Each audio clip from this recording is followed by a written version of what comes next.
సామెతలు 21వ అధ్యాయం 15వ వచనం. అంటే ఇక్కడ when justice is done it brings Joy to the righteous అన్నది. నీతిమంతుల కంట న్యాయపు తీర్పు జరిగినప్పుడు ఏం కలిగిద్దంట? సంతోషం, ఆనందము కలిగిద్ది అని అంటున్నాడు. కానీ తప్పుడు మార్గంలో ఉండే వాళ్ళకి ఏం కలిగిద్దంట?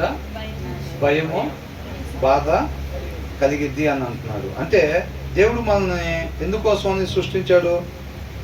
బాధ కలగాలని, భయం కలగాలని సృష్టించాడా? సంతోషంగా, ఆనందంగా ఉండాలి అని.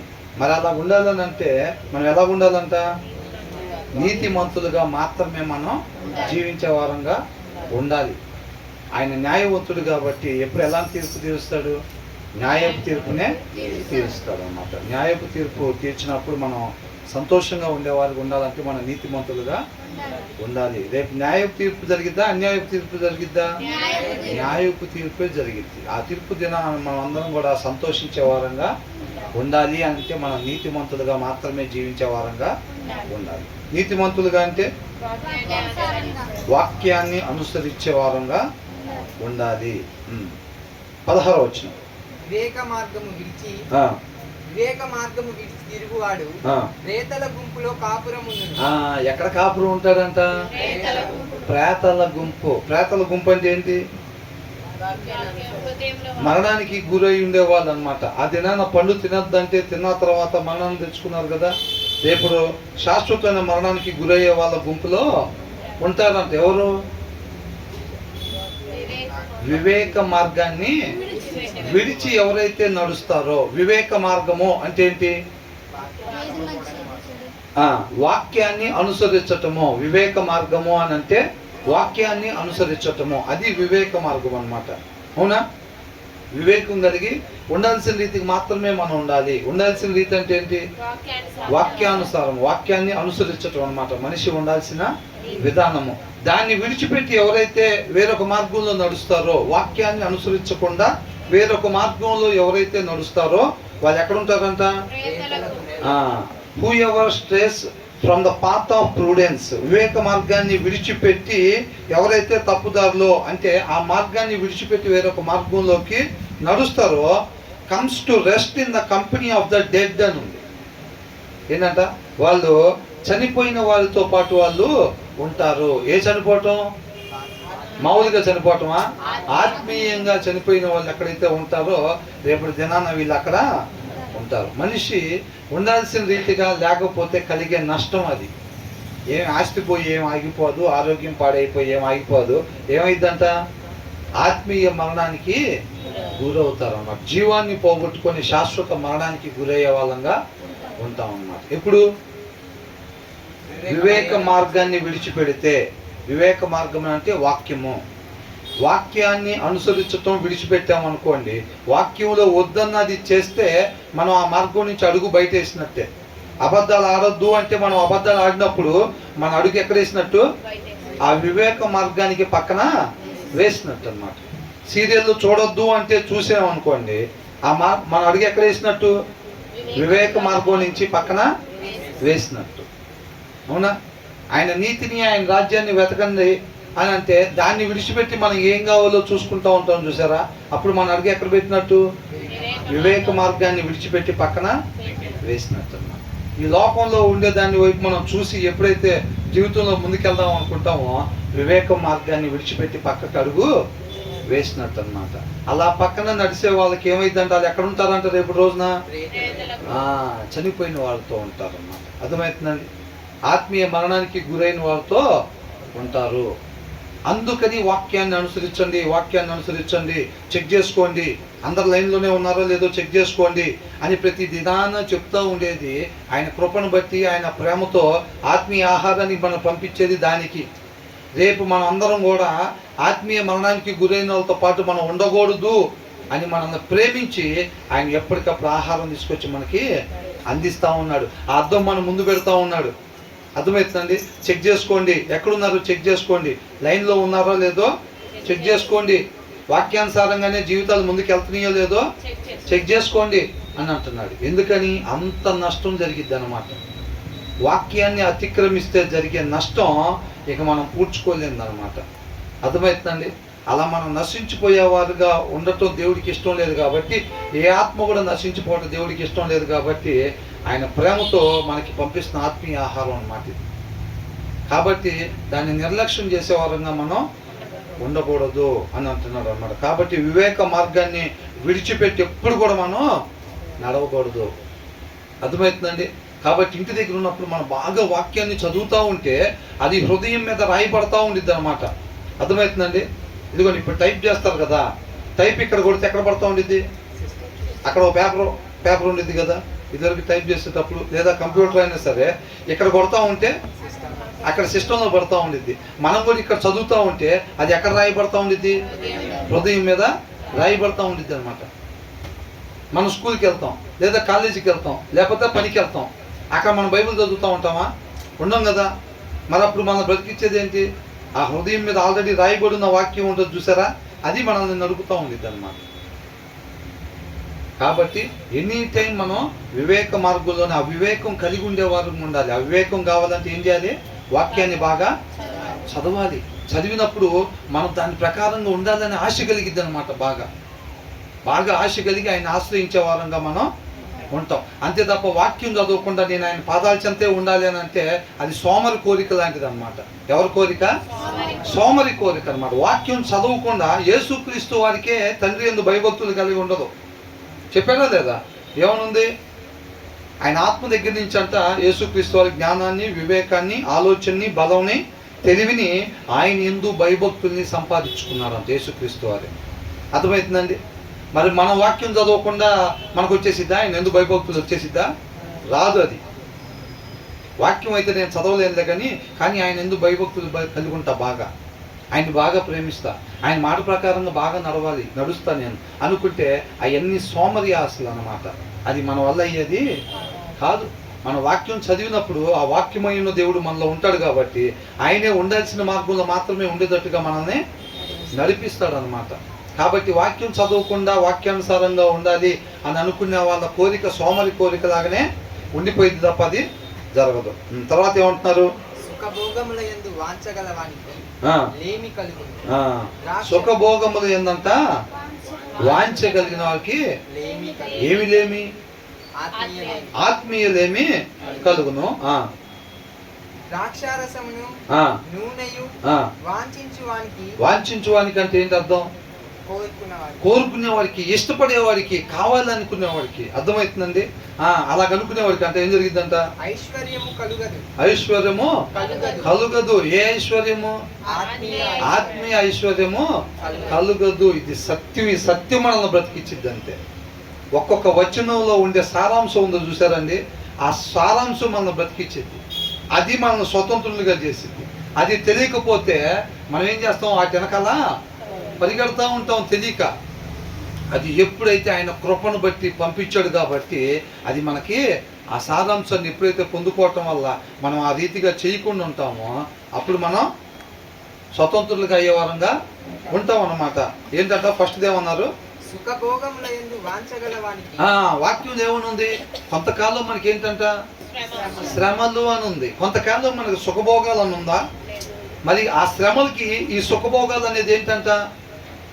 వ్యతిరేకం, పూర్తి వ్యతిరేకం. అవునా? ఆ సుఖభోగాలని అంటే ఈ లోకంలో ఉండే కంఫర్ట్నెస్ అనమాట. కంఫర్ట్నెస్, సుఖంగా ఉండాలి, ఇల్లు అంటే మంచి సౌకర్యం ఉండాలి, ఏదన్నా కొంచెం సేపు ఏదన్నా న్యూస్ చూద్దామంటే పెద్ద స్క్రీన్, హోమ్ థియేటర్ ఉండాలి, ప్రతి దానికి లగ్జరీ అనమాట. కార్ అంటే మినిమం బెంజ్ ఉండాలి, డ్రెస్ అంటే కనీసం 15,000 దాకా ఉండాలి. అట్లాగా సౌకర్యాలు ఎవరికాలు ఏమనుకుంటారు? అన్ని సౌకర్యాలు ఉండాలి, అంత లగ్జరీగా ఉండాలి, లైఫ్ బాగుండాలి, కంఫర్ట్గా ఉండాలి. ఇది లేదనుకుండా ఉండాలి, నొప్పి తలకుండా ఉండాలి. కూర్చోవాలంటే కనీసం పెప్స్ కంపెనీ సోఫాలు ఉండాలి, పడుకోవాలంటే అట్లాంటి పెప్స్ కంపెనీ పరుపులు ఉండాలి. అవునా కదా? అట్లాంటి లైఫ్ కావాలని కోరుకుంటూ ఉంటారంట. వాళ్ళకేమైందంట? లేమి కలిగిద్ది, ఆత్మీయ లేమి కలిగిద్ది. మనకేమేం కావాలో అవసరతను బట్టి ఆయన మనకి ఇస్తాడనమాట. అంతేలే కానీ దాంట్లో ఈ లోక సంబంధంగా అపవాది ఏం చేస్తాడంటే ఈ లోకంలో లగ్జరీని తీసుకొచ్చి మన ముందు పెడతా ఉంటాడు. అర్థమవుతుందండి? చాలామంది క్రైస్తవులు పడిపోయినట్టు మనం చూస్తూ ఉన్నాం. చాలామంది క్రైస్తవులు వాటి దగ్గర పడిపోతారు. నా కష్టార్జితం అండి 5 లక్షలు మంచం కొనుక్కొచ్చుకున్నా, ఏమైంది? నేను ఎవరి దగ్గర ఏం దొంగతనం చేయలేదే, 5 లక్షలు మంచం కొనుక్కొచ్చుకున్నా, పలుపు 3 లక్షలు పెట్టి తెచ్చుకున్నా అని అంటారు. వాళ్ళకి అది పాపంగా కనపడదు. కానీ వాక్యం ఏం చెప్తుంది? అది ఎందుకు తెచ్చుకున్నారు ఆయన అట్లాగా? సుఖభోగాలు. ఏంటంట? సుఖభోగాలు. ఆ చుట్టూ ఉండే వాళ్ళు ఎలా ఉంటారు?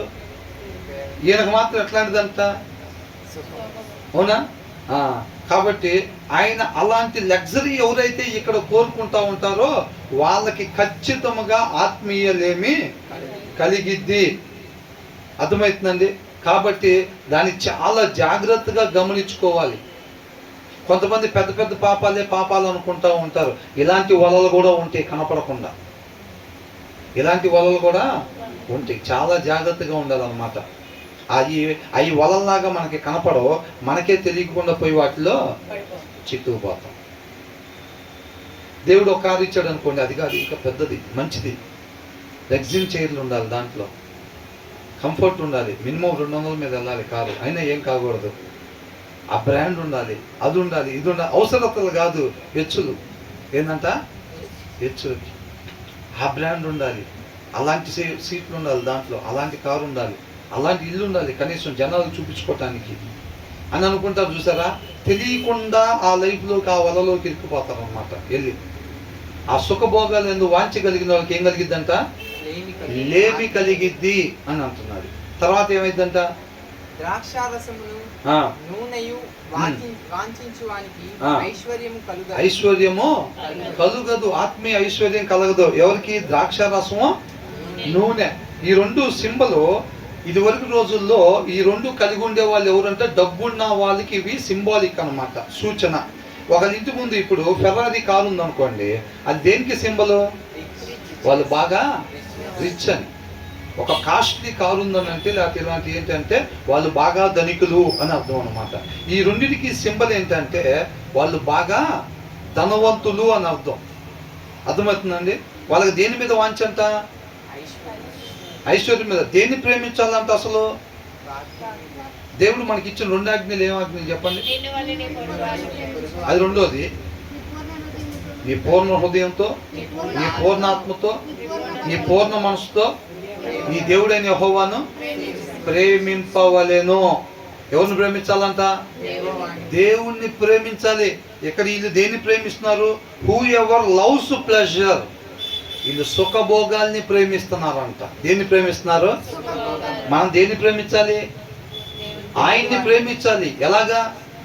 పూర్ణ హృదయంతో. మనం ఏం చేస్తాం? ప్రభు నీకు శుక్రవారం, బుధవారం, ఆదివారం నీకు ఇచ్చా ఒక పక్కన, ఇటు సీరియల్ పేర్లు పెట్టుకోవచ్చు. అవునా? సీరియల్ పేర్లు, లేకపోతే ఇంకోటో వాటికేమో ఇటు పక్కన ఇస్తాం హృదయంలో, దేవుడికేమో ఇటు పక్కన ఇస్తాం. ప్రభు నీకు మెయిన్ ప్లేసే ఇచ్చాం. ఏం ప్లేస్ ఇచ్చారంట? మెయిన్ ప్లేసే ఇచ్చా నీకు. మిగతా ప్లేస్లో కొద్దిగా అవి ఉంటే ఏమనుకోబాక అంటాం. పూర్ణ హృదయం అంటే ఏంటి? కొంత భాగం అనే, కంప్లీట్గా, హోల్ హార్టెడ్లీ అని అంటారు. అవునా? పూర్ణ హృదయంతో, హృదయం మొత్తంతో, పూర్ణ ఆత్మతో. అవునా? తర్వాత పూర్ణ మనసుతో. మనం చూస్తే ఒక్కొక్కసారి ఏమో రోజులో ఒక్కొక్కసారి స్పిరిచువల్ ఏదో ఒకటి చేయాలి, మనం బలంగా ఉండాలి, దేవుడు మనం గొప్పగా మహిమపరచాలి అనుకుంటాం. కొంచెం సేపు చూస్తేనేమో తర్వాతకి అదే వ్యక్తి మళ్ళీ ఎలాగ ఆలోచిస్తూ ఉంటాం? ఏదో ఒకటి 2-3 ఇల్లు కొనాలి, పిల్లలకి అట్లా చేయాలి, మనం కూడా కనీసం మినిమం ఇట్లాంటివి మెయింటైన్ చేయాలి, కనీసం ఒక 5,000 రూపాయల స్ప్రే బాటిల్లో వాడాలి. దానికి ముందు 2 గంటల ముందు ఎట్లా ఆలోచించాడు? చక్కగా ఆత్మీయంగా మనం ఉండాలి, నలుగురు సహాయం చేయాలి, అట్లా చేయాలి, ఇట్లా. కొద్దిసేపు ఎట్లా ఆలోచిస్తాం? పూర్ణ మనసు అంటే కంప్లీట్ ఆలోచన మొత్తం అంట ఏముండాలి? మనకేం కావాలి ఆయన చూసుకుంటాడు అన్నమాట. కాబట్టి మనం ఆయన్ని పూర్ణ హృదయంతో, పూర్ణాత్మతో మనం ప్రేమించాలంటే వీళ్ళు దేన్ని ప్రేమిస్తున్నారంట? వీళ్ళు సుఖభోగాల్ని ప్రేమిస్తున్నారంట. Whoever loves pleasure will become poor. Whoever loves wine and olive oil అని అన్నారు. ద్రాక్షారసాన్ని, నూనెను ప్రేమిస్తున్నారంటే వీళ్ళు వాంఛగలిగి ఉన్నటువంటి అది. కీర్తనాకారుడు ఏమంటున్నాడు? దుప్పి నీటి వాగుల కొరకు ఆశపడినట్టుగా నా ప్రాణం సుఖభోగాల కొరకు ఆశపడుతుంది అని అంటున్నాడా? నూనె ద్రాక్ష రసం కోసం ఆశపడుతుంది అంటున్నాడా? దేనికోసం అంట? నీ కొరకు ఆశపడుతుంది. అది వాక్యానుసారం. వీళ్ళు దేనికోసం ఆశపడుతున్నారంట? వాంచగలగటం అంటే అది తృష్ణ, కోరిక, ఆశ. దేనికోసం? సుఖభోగాలు, కంఫర్ట్ లైఫ్. ఏంటంట? Comfort life. ఎదుటోడిని మోసం చేసేది ఎందుకు? నేను చచ్చిపోయిన దాకా నాకు ఎక్కడ అసౌకర్యం కలగకూడదు, సౌకర్యంగా ఉండాలి జీవితం. నేను మాత్రమే కాదు, ఈ టాస్క్ కంప్లీట్ అయిన తర్వాత మా పిల్లలకు కూడా, నాకేదైనా నేను చనిపోయిన తర్వాత నా పిల్లలకు కూడా ఏమాత్రం అసౌకర్యం కలగకూడదు. వాళ్ళకు కూడా సౌకర్యవంతమైన జీవితాన్ని అందించాలి. ఇంకా కుదిరితే నా మనవడికి మనవరాలకు కూడా కంఫర్ట్ లైఫ్. వాళ్ళకు కూడా కుదిరితే గృహాలు ఏర్పాటు చేయాలి, ఒక 4-5 స్థలాలు ఏర్పాటు చేయాలి. దానికోసం ఏం చేస్తారు? ఎదుటి వాళ్ళని మోసం చేస్తారు. ఏం చేస్తారు? మరి ఊరినే వచ్చేస్తాయా? ఊరినే రావు. మరి ఒక తరంలో 5-10 తరాలకి సంపాదించాలి అని అంటే ఏం చేయాలి? మోసాలు చేయాలి, నీతి తప్పాలి. అవునా కదా? నీతి తప్పాలన్నమాట. కాబట్టి వీళ్ళు ఏం చేస్తారు? నీతిని తప్పేవారుగా ఉంటారన్నమాట. ఎందుకని? దుబ్బి నీటి వాదుల కొరకు ఆశపడినట్టు వీళ్ళు దేనికోసం ఆశపడుతున్నారు? సుఖభోగాలు, కంఫర్ట్ లైఫ్. అది చూడండి, ఇప్పుడు బాగా డబ్బులు సంపాదించే వాళ్ళు ఉంటారు ప్రపంచవ్యాప్తంగా. వాళ్ళు 65 ఏళ్ళు, 75 ఏళ్ళు, 80 ఏళ్ళకి వాళ్ళకి బాగోలేదంట, కొంచెం అనారోగ్యం వచ్చింది, హాస్పిటల్కి తీసుకెళ్తారు. హాస్పిటల్కి తీసుకెళ్ళి వాళ్ళు బాగు చేసుకుని వచ్చిన తర్వాత ఆ మంచం మీద కూడా తెలుసుకోరు. వాళ్ళు మరలా వచ్చిన తర్వాత మరలా వ్యాపారంలో ఉండి మరలా పరిగెడతా ఉంటారు. అప్పటికి వాళ్ళకి తక్కువ ఉండిద్దా అని అంటే తక్కువే ఉండదు, 50,000 కోట్లు ఉండిద్ది ఆస్తి. మరలా ఏం చేస్తారు? కుదిరితే ఇంకొక 2-3 తరాలకి, ఇంకొక 2-3 తరాలకి, ఇంకో 4-5 బ్రాంచ్లు పెట్టి. అర్థమవుతుందండి? అట్లా అనమాట వాళ్ళకి వాంఛ. అది దాహం తీరేదేనది, అది తీరదు. మనం పోవటం తప్ప అది తృప్తి పడే దారి కాదు అది. అర్థమవుతుందండి? కాబట్టి ఆయన కృపను బట్టి మనకు ముందే తెలియపరుస్తూ ఉన్నాడు. మనం ఆయన్ని ప్రేమించే వారంగా ఉండాలి తప్ప ఈ సుఖభోగాల్ని, నూనెను, ద్రాక్ష రసాన్ని, అంటే అప్పట్లో విలువైన వస్తువులు, ఇప్పుడు కొంతమందికి బంగారం, కొంతమంది కట్లు, డబ్బులు, కొంతమందికి పట్టు చీరలు, కొంతమందికి లగ్జరీస్. ఇప్పుడు మనం అనుకుంటున్నాం చూసారా, ఇంట్లో ఫర్నిచర్ కంఫర్ట్ నెంబర్ 1 ఉండాలి, వాహనాలు నెంబర్ 1 ఉండాలి, లేకపోతే ఇలాంటివన్నీ అన్నమాట. ఒక్కొక్కరికి ఒక్కో పిచ్చి ఉండిద్ది. ఒక్కొక్కరికి పదవి కోసం ఏదైనా చేస్తారు, అప్పులు కూడా చేస్తారు. అవునా? కొంతమంది బంగారం చూసి మురుసుకుంటారు, కొంతమంది డబ్బులు చూసి మురుసుకుంటారు, కొంతమంది కుటుంబాలు చూసి మేమేరా ఇక్కడ పెద్ద అది మురుసుకుంటూ ఉంటారు అన్నమాట. అర్థమవుతుందండి? అలాగ మనం ఉండేవారంగా ఉండకూడదు. ఆయన్ని ప్రేమించే వారంగా మనం ఉండాలి తప్ప ఆయన్ని కాకుండా మనం దేన్ని ప్రేమించినా సరే మనకేం కలిగిద్దంట? ఆత్మీయ పేదరికము కలిగిద్ది. మనం చెక్ చేసుకోవాలి, మనం దేనికోసం వాంఛ కలిగి ఉంటున్నాం. ఏంటంట? వీళ్ళు దేనికోసం కలిగి ఉన్నారు? సుఖభోగాలు, ద్రాక్షరసం, నూనెకి వాళ్ళు వాంఛ కలిగి ఉన్నారు.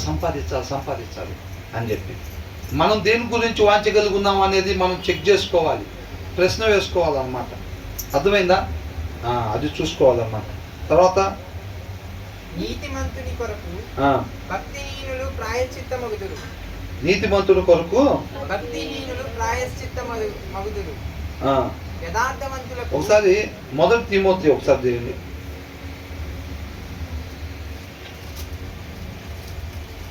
5వ అధ్యాయం 6వ వచనం. సుఖభోగముల యందు ప్రవర్తించునది బ్రతుకుచుండియు చచ్చినదై ఉండును అనంట. ఏంటంట? సుఖభోగాల కోసం మనం ఎప్పుడైతే ఉంటామో మన బతుకులు కూడా చచ్చిపోయిన వాళ్ళతో సమానమే. ఏ చచ్చిపోవటం? ఆత్మీయంగా మనం చచ్చిపోయిన వాళ్ళతో సమానం అన్నమాట. అర్థమవుతుందండి? కాబట్టి మనం ఏదో పేరుకు జీవిస్తున్నట్టే ఉంటుంది తప్ప మనం ఆత్మీయంగా ఎప్పుడో చచ్చిపోయినట్టు. దీనికి సుఖభోగాలకి. అర్థమవుతుందండి? వాళ్ళకి అన్నీ ఉంటాయి, వాళ్ళకి బంగ్లాలు ఉంటాయి, కార్లు ఉంటాయి, బంగారం ఉంటుంది, డబ్బు ఉంటుంది, అన్నీ ఉంటాయి. కానీ వాళ్ళు ఎలాంటి వాళ్ళంట? చచ్చిపోయిన వాళ్ళతో సమానం. సుఖభోగములు ప్రవర్తించేవారంట అది బతికి ఉండి చచ్చినదై ఉండును అని అంటున్నాడు. అర్థమవుతుందండి? కాబట్టి మన సుఖభోగాలు వెనకాల కంఫర్ట్ లైఫ్ ఇంకా సౌకర్యంగా ఉండాలి, ఇంకా సౌకర్యంగా ఉండాలి. వాళ్ళ ఇంట్లో చూసా 3 ర్యాకులు ఫ్రిడ్జ్ ఉంది. మొన్న వీళ్ళ ఇంటికి వెళ్ళి 5 ర్యాకులు ఫ్రిడ్జ్ ఉంది. భలే ఉంది అసలు.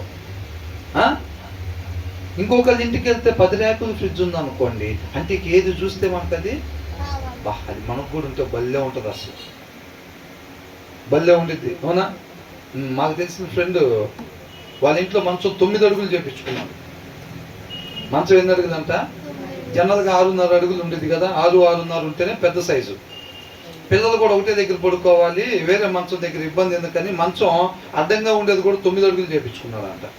అంటే చక్కగా భార్య భర్త పిల్లలిద్దరు కూడా ఒకే దగ్గర పడుకోవచ్చు అని చెప్పి.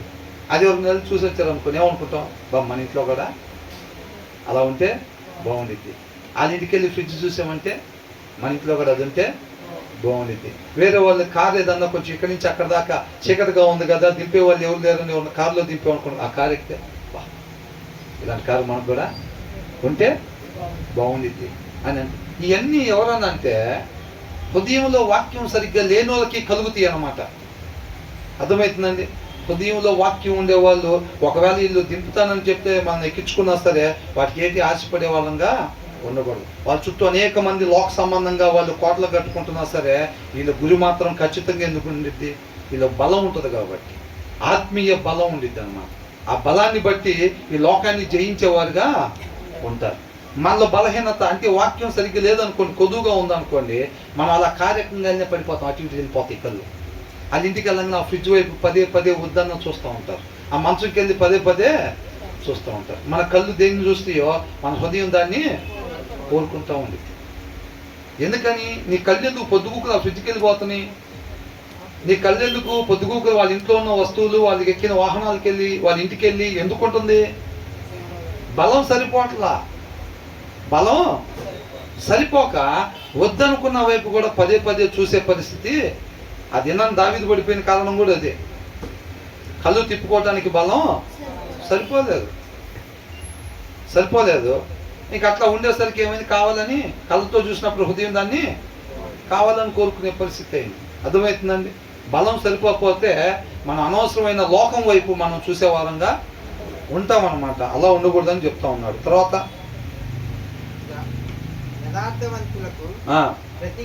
ప్రతిగా విశ్వాసఘాతకులు కూలుదురు. ఎవరు కోల్తారంట? విశ్వాసఘాతకులు కోల్తారంట. ఇంకా ప్రాణము విసిగించు కాదు, అదే వచ్చిన 18వ వచనం అదేనా? ఒకసారి చదవండి. నీతిమంతుని కొరకు భక్తిహీనులు ప్రాయశ్చిత్తమగుదురు. అది ఏంటంట?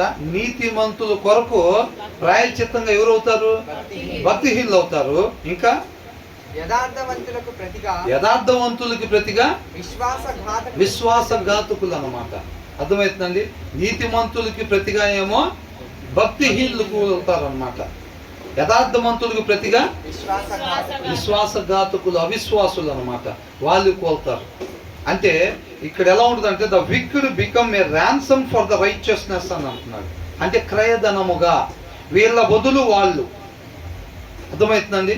నీతిమంతులకి బదులుగా ఎవరంట? భక్తిహీనులు. వీళ్ళు ఏం చేస్తారంటే వాళ్ళ మరగొట్టాలని గుంట తీస్తారు. ఆ గుంట ఎవరు పడేటట్టు చేస్తాడు? దేవుడు న్యాయపు తీర్పు ఏం చేస్తాడు? ఆ గుంటలో వీళ్ళు పడేటట్టుగా చేస్తారు. వాళ్ళని పడగొట్టాలి ఆ గుంటలో అని చెప్పి ఆ గుంట తీస్తారు. ఆ గుంటలో ఎవరు పడతారు? వీళ్ళే పడతారు. అర్థమవుతుందండి? మొర్దెకైను ఉరి తీయాలని హామాను ఏం చేశాడు? ఉరికొయ్యని తయారు చేపించాడు. రెడీ చేపిస్తే ఆ ఉరికొయ్య మీదకి ఎవరు ఎక్కారు? హామానే ఎక్కాడు. అంటే ఏంటి? మొర్దెకై నీతిమంతుడు. ఎవరంట? నీతిమంతుడు. నీతిమంతులకు ఆపదలు అనేకం. అటన్నిటి నుంచి దేవుడు ఏం చేస్తాడంట? తప్పిస్తాడు. తప్పించబడతారు వాళ్ళు. అర్థమవుతుందండి? ఆ ప్లేస్లో ఎవరు పడతారు? వీళ్ళు తప్పుకొని ఏం ఊరుకునే ఉండదు అక్కడ వ్యవహారం. వీళ్ళు తప్పుకొని ఎవరు పడతారు? భక్తిహీనులు పడతారు. యథార్థవంతులకు ప్రతిగా ఎవరు పడతారంట? విశ్వాసఘాతకులు. విశ్వాసం లేని వాళ్ళు ఉంటారు చూసారండి. యథార్థంగా ఉండే వాళ్ళకి విడుదల కోసం వాళ్ళకి క్రయంగా ఎవరు పడతారు? విశ్వాసఘాతకులు అప్పగించబడతారు అన్నమాట. అర్థమవుతుందా? ఇప్పుడు ఇద్దరు వచ్చారు. ఇప్పుడు ఇద్దరు వచ్చినప్పుడు ఒకరికి న్యాయం జరిగేటప్పుడు రెండో వాళ్ళకి ఏం పడింది? అన్యాయం అంటే అక్కడ అన్యాయం కాదు, వాళ్ళు అన్యాయస్తులు కాబట్టి అలా శిక్ష పడిద్ది అనమాట. అంతేనా కదండి, ఒకరు తప్పించినప్పుడు ఉన్న వాళ్ళు శిక్ష పడిద్దిగా. ఒకరి న్యాయ ప్రకారం ఎవరైతే ఉంటారు, ఇప్పుడు ఆ ఉంది సొలొమోను దగ్గరికి వచ్చిన వాళ్ళలో ఒరిజినల్ తల్లి ఎవరైతే ఉందో చక్కగా కుమారుని తీసుకొని వెళ్ళిపోయింది, మనకు అవసరమైనంత వరకు రాపించారు. తర్వాత ఆమెను పట్టుకొని ఉంటారా లేదా? కుమారుని కొట్టేయటానికి వచ్చిందిగా, కుమారుని కొట్టేయటానికి వచ్చింది కాబట్టి ఆమె ఖచ్చితంగా శిక్ష పెడతారా లేదా? పిల్లల్ని ఎత్తుకెళ్ళే వాళ్ళకి ఏ శిక్ష అయితే పెడతారో ఖచ్చితంగా ఆమెకు ఆ పనిష్మెంట్ వచ్చింది. వీళ్ళకు విడుదల, ఆమెకి శిక్ష. అదన్నమాట. ఆమె ఏం చేసింది? పిల్లోని లేకుండా చేద్దాము, ఏమో శిక్షిద్దామని చెప్పి ఆమె ప్లాన్ చేసుకుని వచ్చింది. అంటే ఏం ముందు గుంట తీసింది ఆమె, అవునా? ఆ గుంటలో ఎవరు పడ్డారు? ఆమె పడింది. అర్థమవుతుందండి. అంటే ఈ వచనం ప్రకారంగా మనకి ఏముండాలి? ఖచ్చితంగా దుష్టులకి, అంటే ఇక్కడ మనం చూడాల్సింది నీతిమంతులకి బదులుగా ఎవరికంట? భక్తిహీనులకి ఏం జరిగిద్దంట? ప్రాయశ్చిత్తం అవుతారంట. అంటే వాళ్ళకి ఖచ్చితంగా పనిష్మెంట్ ఉండిద్ది. భక్తిహీనులు అని అనే వాళ్ళకి ఖచ్చితంగా పనిష్మెంట్ ఉండిద్ది. అట్ ద సేమ్ టైం తర్వాత విశ్వాసఘాతకులకి ఏముంటదంట? వారికి బదులుగా యథార్థవంతులకు ప్రతిగా విశ్వాసఘాతకులు కూలుదురు, ఇల్లు కూలిపోయేటట్టుగా అవుతారు అనమాట. కాబట్టి ఖచ్చితంగా దేవుడు ప్రతి ఒక్కరిని కూడా చూస్తూ ఉంటాడు. అన్యాయంగా చేసి వాళ్ళని వీళ్ళని మోసం చేద్దామని అట్లా అనుకున్నా సరే అల్టిమేట్గా వీళ్ళే అప్పగించబడేవారుగా ఉంటారు. ఆ విషయాన్ని తెలుసుకోవాలన్నమాట. మనకు తాత్కాలికంగా సుఖం కలిగినట్టుగానే ఉండిద్ది, మేలు కలిగినట్టుగానే ఉండిద్ది. లోక సంబంధమైంది ప్రతిదీ కూడా ఫ్లీటింగ్ వ్యాపర్ అనేది ఆవిరి లాంటిది అనమాట. అది శాశ్వతంగా ఉన్నట్టుగా కనపడిద్ది అంతే, తర్వాత అది ఉండదు. అర్థమవుతుందండి. కాబట్టి ఈ లోక సంబంధంగా ఉండే దాని వైపు ఎప్పుడు కూడా మనం చూడకూడదు. ఈ లోక సంబంధంగా ఉండే దాని వైపు ఎప్పుడు మనం చూడకూడదు. కాబట్టి ఈ వచన ప్రకారంగా మనం భక్తిహీనుల్లాగా ఉండాలా, నీతిమంతుల్లాగా ఉండాలా? నీతిమంతుల్లాగా మాత్రమే ఉండాలి. యథార్థమంతుల్లాగా ఉండాలా, విశ్వాసఘాతకుల్లాగా ఉండాలా? యథార్థమంతుల్లాగా మాత్రమే మనం ఉండేవారుగా ఉండాలి. వీళ్ళు విడిపించబడతారు అనమాట. రేపీళ్ళు మరణాన్ని నుంచి కూడా వీళ్ళు విడిపించబడతారు. ఈ మిగతా వాళ్ళు ఏం చేస్తారు? అప్పగించబడతారు మరణానికి, అవునా? ఆ తర్వాత ఏమనుంది 19వ వచనంలో? ప్రాణము విసిగించి జగడగొండి దానితో కాపురము చేయుట కంటే అరణ్య భూమిలో నివసించుట మేలు. అరణ్య భూమిలో నివసించటం మేలు. అర్థమవుతుందండి. Better to live in a dessert. ఎడారిలో అంట. ఎడారిలో ఏముంటుంది? అంత ట్రాఫిక్ జామ్ లాగా, అంత డిస్టర్బెన్స్, క్లమ్జీ ఉండిద్దా? ఎడారిలో ఎలా ఉంటుంది? ఏమి లేకుండా ప్రశాంతంగా ఉండిద్ది. Better to live in a dessert than with a quarrelsome and nagging wife అని అంటున్నాడు. అర్థమవుతుందండి. క్వారల్సమ్ అంటే ఏంటి? పొద్దుగూకుల గొడవలు, చీటికి మాటికి గొడవలు. మనం చదువుకున్నాం కదా మనం, అవునా? ఈ ముందు వచనాల్లో వచ్చింది. భార్య ఎలాగుంటుందంట? గయ్యాదిగా భార్యగా పొద్దుగూకులు గొడవలు పడుతూ ఉండిద్ది. గొడవలు పడటమే కాదు, with quarrelsome and nagging wife అని అంటున్నాడు. నాగింగ్ అని అంటే పదే పదే ఒకదాన్ని గురించి అడగటం, అడిగి నెగ్గటం అన్నమాట. నాగింగ్ అంటే నెగ్గటం, గెలవటం. అది అవసరం లేకపోయినా ఒకటి కావాలని ఇష్టపడి దాన్ని 1కి 4 సార్లు 6 సార్లు 8 సార్లు అని ఇసికిచ్చి దాన్ని నెగ్గించుకోవటం. అర్థమవుతుందండి. నెగ్గించుకోవటం అనమాట. ఏదో ఒక రకంగా ప్రతిదీ మొంకు పట్టుబడి అంటారు చూసారా, మొంకు పట్టుకోవటం అంటారు కదా, అట్లాగా పట్టుకొని ఒక దాన్ని, అది అవసరం లేదు, అది మనకు నష్టాన్ని తీసుకొచ్చిద్దని చెప్పినా సరే అది కాదని చెప్పి కావాలని పొద్దుగూకుల టీ తాగేటప్పుడు అడుగుతూ ఉండిద్ది. భోజనం పెట్టి టిఫిన్ చేసేటప్పుడు అడుగుతూ ఉండిద్ది. తర్వాత భోజనం పెట్టి భోజనం చేసేటప్పుడు అడుగుతూ ఉండిద్ది. ఇసుకిచ్చేసిద్ది అనమాట. మళ్ళీ ఏదన్నా బట్ట దగ్గర ఒక చిన్న విషయం అట్లా ఏదన్నా ఇబ్బంది జరిగింది అనుకోండి, దాన్ని పదే పదే పదే పదే ఎత్తుతూ ఉండిద్ది పద్దాకుల. దాన్ని నాగింగ్ అంటారు అనమాట. అర్థమవుతుందండి. అలాంటి వాళ్ళతో కాపురం చేసే కన్నా ఎక్కడుంటో మేలంట? అరణ్య భూమిలో ఎవ్వరు లేకపోయినా సరే ప్రశాంతంగా ఉండే డెజర్ట్లో ఉండటం మేలు అనమాట. అంటే ఈ వచ్చిన ప్రకారం మనం ఏం నేర్చుకోవాలి? అందరు ఎడారిలో ఉండమని కాదు చెప్తుంది ఇక్కడ. ఏంటంట? ఈ వచనంలో ఏం నేర్చుకోవాలి? మనం గొడవల మాదిరిగా మనం ఉండకూడదు. మనం ఇట్లాంటి అనవసరమైన వాటి గురించి పదే పదే మనం అడిగే వాళ్ళంగా, లేదంటే అవతల వాళ్ళు ఏదన్నా మనకు తప్పు కనపడినప్పుడు పదే పదే దాని గురించి మనం ఎత్తే వాళ్ళంగా ఉండకూడదు. అర్థమవుతుందండి. వాక్యానుసారంగా ఉండటం అది పనికిరాని విషయం అన్నమాట. అది అర్థమవుతుందండి. కాబట్టి మనం ఇంతటితో ఆపుదాం, మిగతాది తర్వాత ధ్యానించుకుందాం. ఈ వచనాలు మరలా ఒకసారి ఇంటికి వెళ్ళిన తర్వాత చదువుకొని ఏదైతే వద్దు అని అంటున్నాడో దేవుడు అది మన జీవితంలో ఉండకూడదని చెప్పి చక్కగా ప్రార్థించుకునే వరంగా మనం ఉండాలి. దేవుడికి మహిమ కలుగును గాక.